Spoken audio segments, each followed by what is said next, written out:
Still hanging on to some sunshine, but there's rain coming in, followed by snow and then wind. A lot to discuss before the weekend. Straight ahead. Karen? Also, the UAW corruption scandal, new charges against a former union president, and the big money involved. Up first. Art Van Furniture is about to disappear from the Metro Detroit landscape after more than 60 years in business. I think it was a combination of a lot of things, not one thing. Thousands are losing their jobs. Customers have questions, and we're tracking it all for you, starting now, first at 4. Live from downtown Detroit, home of WDIV and Click on Detroit, Local 4 News First at 4 starts now. Good afternoon, everybody. I'm Karen Drew. First at 4, no matter your personal experience with Art Van Furniture, it is one of those local businesses that's really been woven into the fabric of our lives. Generations have shopped and worked there. We have team coverage this afternoon. Paula Tutman talking with employees, but first, consumer investigator Hank Winchester has the news we heard was coming, but we're still trying to digest, Hank. Yeah, Karen, it was a big shock, I think, for many of the employees inside here to hear that final news, and also for many customers making their way inside the store here in Warren today. Here's the latest information. Here's what we know right now. 141 Art Van stores are going to close altogether. That includes Michigan, Ohio, Indiana, Illinois, Iowa, and Missouri locations. Sales, we're told, will begin tomorrow at all Art Van stores across the Midwest, including right here in Metro Detroit. Some locations, like this location here in Warren, they could stay open for another 60 to 90 days, but all depends, on how this plays out in bankruptcy court. We had an opportunity to speak with a representative for Art Van. Here's what she had to say. We had been trying for the last month to work with our creditors, our lenders, and everyone to work out some kind of a deal, and it just didn't come to pass. Do you think it was online competition? I mean, what led to the financial issue? I think it was a combination of a lot of things. Back out here live, it sounds like within the last few weeks an effort was made to try to prevent this from happening. Unfortunately, it didn't work, and as a result, more than 140 Art Van locations, not only here in Michigan but across the Midwest, will soon close. Again, many people coming in today asking about those sales. If you make your way into a store today or tonight, you're not going to see any, but tomorrow we are told the big discounts will begin. We're live here tonight in Warren. Hank Winchester, help me, Hank. All right, Hank, and now our coverage continues with Paula Tutman, who is gathering reaction from all over Warren. And Paula, first, what are the Art Van employees telling you? Well, first of all, I get the sense that many of them have been reading the tea leaves for some time, but that certainly doesn't make it any easier when you hear it for sure at the big company powwow this morning. Employees tell me they've been expressly instructed not to speak to media in terms of interviews. But two things I observed while walking around and casually chatting at the flagship store in Warren today. Start with shock. After 20 years, Yeah. I mean, you figure we have about 75 years, the three of us. Yeah. I think we're all dazed. I think we're all numb. I've been with the company for 29 years. But I also saw incredible professionalism. So let me see if I have something like this in stock, and I'll let you know, okay? Employees with decades of experience, unwilling to let go of their customer care, even as the clock ticks down on their employment. One employee told me he thought the writing was on the wall when buyers were let go months ago. Because without buyers, a store can't create relationships with suppliers. And without suppliers, the pipeline begins to shut down for merchandise. As incredibly gracious and polite as the employees were, Warren Mayor Jim Fouts was anything but.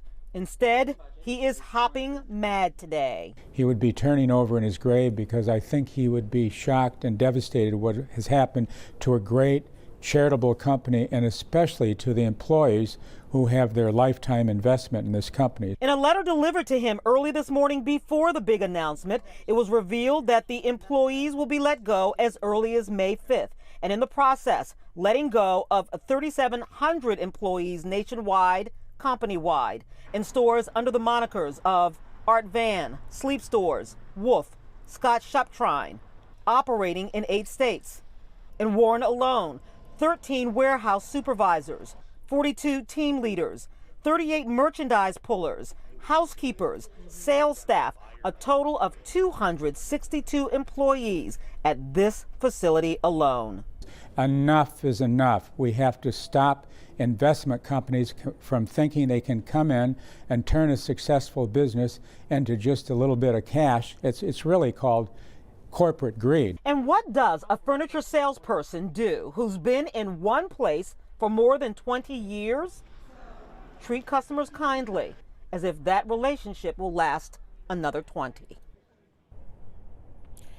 And that really was remarkable to see, knowing that that May 5th date looms large, truly May Day, because all of these employees will have to find some other kind of work. Karen? Oh, your heart goes out to all of those families. 262 positions lost just in Warren. Thank you, Paula. Our coverage of this story continues all evening long. First at 4, we're going to talk about your reactions on Facebook. We're seeing lots of opinions and trending stories. Then at 5, what this means for customers and for the local cities that really counted on Art Van for those jobs as well as tax revenue. And then at 6, how Art Van went from local powerhouse to closing down. It's all on Local 4. Got some breaking news from Lansing. The state Senate investigation has concluded sexual harassment claims against Senator Pete Lucido, and they have been deemed credible. He has been removed from the chairmanship of one legislative committee. The Macomb County Republican had denied any wrongdoing after a reporter claimed he made inappropriate comments in front of some high school boys. Now, we have reached out to Mr. Lucido for reaction. We'll have more on this story and what is next. New at 5. Another domino has fallen in the UAW corruption scandal as the former union president is facing federal charges. Gary Jones is accused of embezzlement, racketeering, and tax evasion. Jones is accused of stealing more than $1 million in union funds. Court documents show that money was used for things like golf, cigars, and clothes.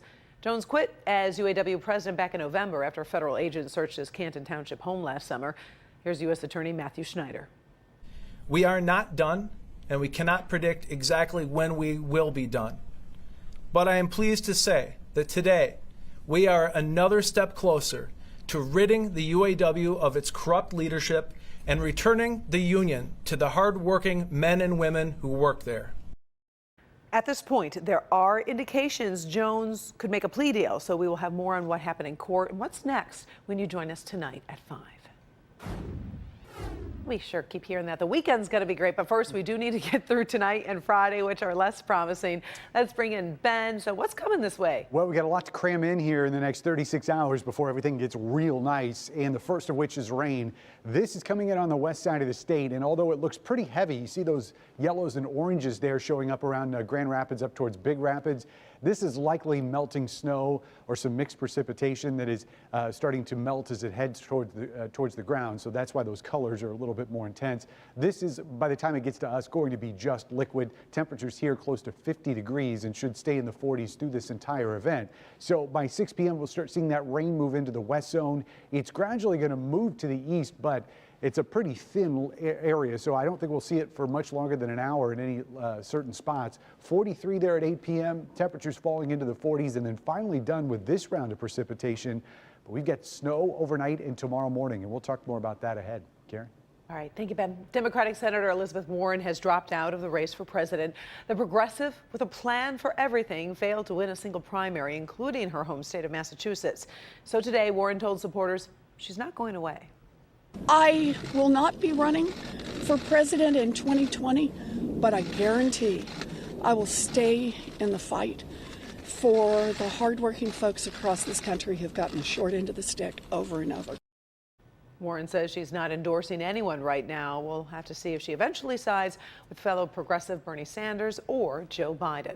Meantime, here in Michigan, Governor Gretchen Whitmer has made her choice. She endorsed the former vice president today. Senator Sanders will be in Detroit tomorrow at the TCF Center. Doors open at 5.